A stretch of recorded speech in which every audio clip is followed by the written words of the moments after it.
তো আমার অনলাইন টিউটোরিয়ালে আমার নাম অমিত দাস। আমি ঝিলিমিলি উচ্চ বিদ্যালয়ে কর্মরত একজন ভোকেশনাল ট্রেনার। আমার subject electronics, scheme name CSS VSE under NSQF training provider Orion Edutech private limited. আজ আমরা যে সকল বিষয় নিয়ে আলোচনা করব সেগুলি হলো SMPS অ্যান্ড এক্সপেনশন কার্ড। তো শুরু করা যাক আমাদের SMPS থেকে। প্রথমে আমরা জানি যে SMPS পাওয়ার কি না। SMPS এর ফুল ফর্ম আমরা সবাই জানি, সুইচিং মোড পাওয়ার সাপ্লাই।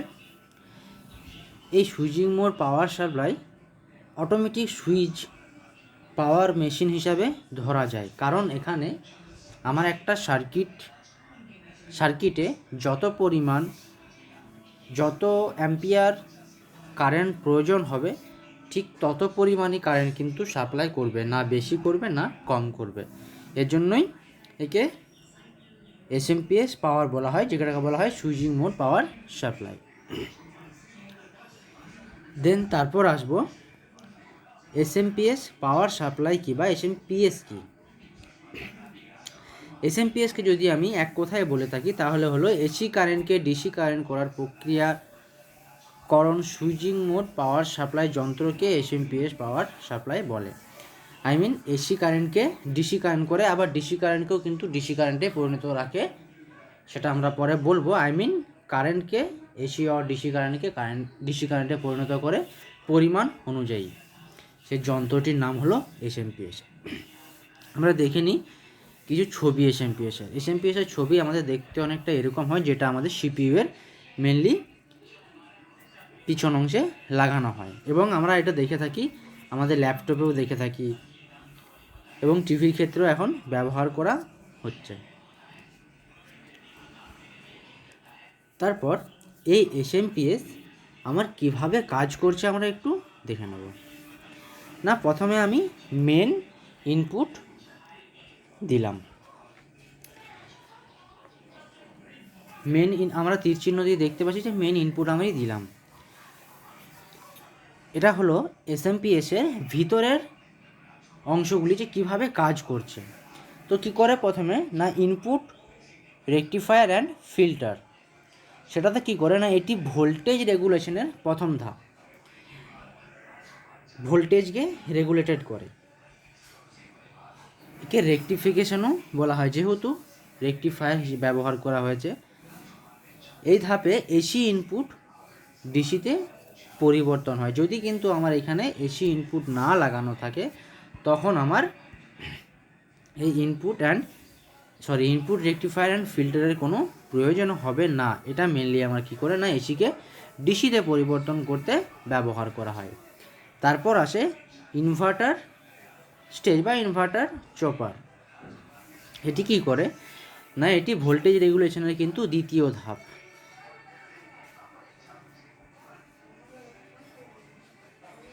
এটি কিন্তু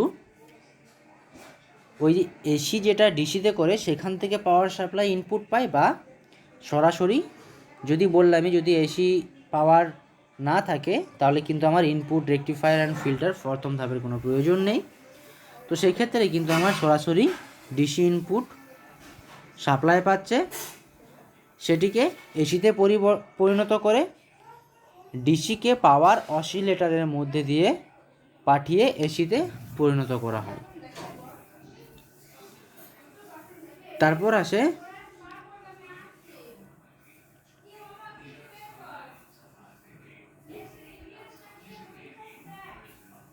আউটপুট ট্রান্সফর্মার।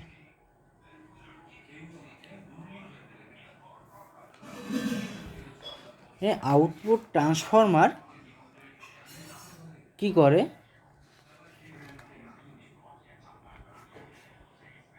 না,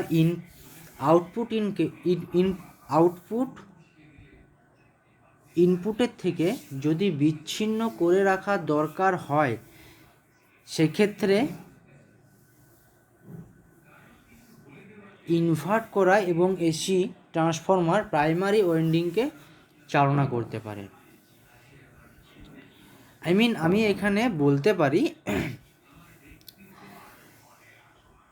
যে আমার যতটা পরিমাণ দরকার ততটা পরিমাণ কিন্তু আমার এই আউটপুট ট্রান্সফরমারের মধ্যে দিয়ে কিন্তু পাস হবে অ্যাম্পিয়ার। এর থেকে আবার ট্রান্সফরমারের সেকেন্ডারি ওয়াইন্ডিংয়ের চাহিদা অনুযায়ী হাই অথবা লো আউটপুট ভোল্টেজ পাওয়া যায়। আমি বললাম যে আমার যদি হাই আউটপুট ভোল্টেজ দরকার তখন কিন্তু আমি হাই পাবো, যখন লো দরকার তখন আমি লো পাবো এই আউটপুট ট্রান্সফরমারের মধ্যে দিয়ে। তারপর কি আসে, তারপর তো আমার আউটপুট রেকটিফিকেশান অ্যান্ড ফিল্টার। আমি যখন প্রথমে আমি যে মেন ইনপুটের পর ইনপুট রেকটিফায়ার অ্যান্ড ফিল্টার সেটা রেকটিফিকেশন করে, সেকেন্ড কিন্তু আমার এই লাস্ট যে আউটপুট রেকটিফিকেশান অ্যান্ড ফিল্টার থাকে সেটিও কিন্তু আমার ওই ট্রান্সফরমার থেকে বেরিয়ে কিন্তু রেকটিফিকেশন করতে ব্যবহার করা হয়। তারপরে আমরা ডিসি আউটপুট পেয়ে যাই।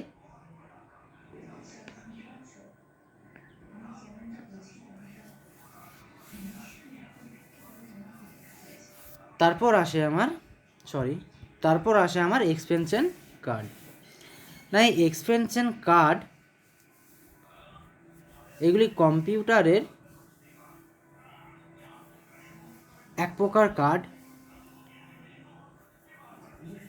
যেটি কিনা এক্সপেনশন বোর্ড অ্যাডাপ্টার বা কোনো আনুষঙ্গিক কার্ড নামেও পরিচিতি। এটি প্রিন্টেড সার্কিট বোর্ডে বৈদ্যুতিক সংযোগটি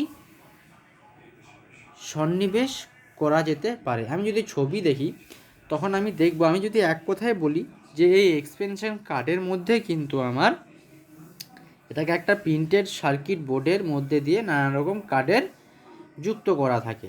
যেমন আমার ভিজিএ পোর্ট থাকতে পারে, মেমোরি থাকতে পারে, সাউন্ড কার্ড থাকতে পারে। এই এক্সপেনশন কার্ডের মাধ্যমে কিন্তু আমার সবগুলি যুক্ত হয়। আমি এটাকে বলতে পারি এটা এমন একটা কার্ড যেটাতে কিন্তু আমার সমস্ত কিছুগুলো যুক্ত থাকতে পারে,